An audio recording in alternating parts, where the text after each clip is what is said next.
while Bass is out here catching all the fish, I'm drinking all the beers.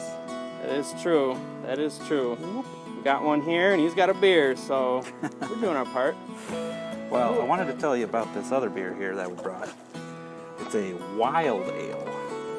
I've got a wild ale here called Battle Priest. It's Three Floyds.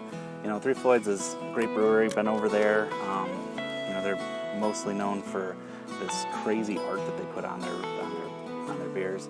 But also, you know, I think they're probably the most famous beer is the Zombie Dust. You can get that pretty much anywhere now. It's even in cans. It's a great IPA or a pale ale. Sit your hops for days.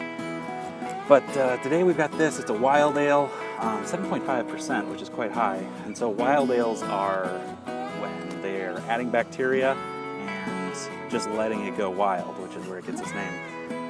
So this is going to be a sour beer. These can go really either way, you know.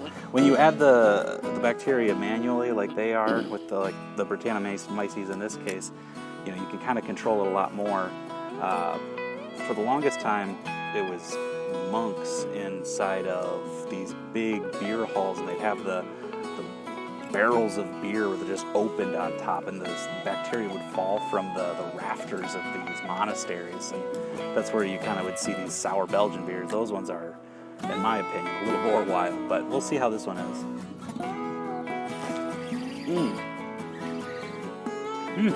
It's quite pleasant, actually.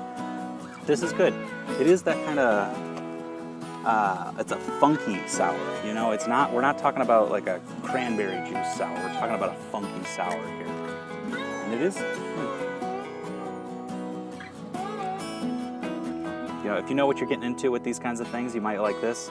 It doesn't really bring anything crazy to the table. It doesn't have any, you know, weird hops or any, it doesn't bring any weird spices to the table. It is just a standard wild ale.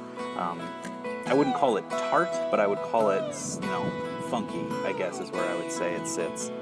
That's another beer for Brews Corners, though. Thanks for joining, Bruisers.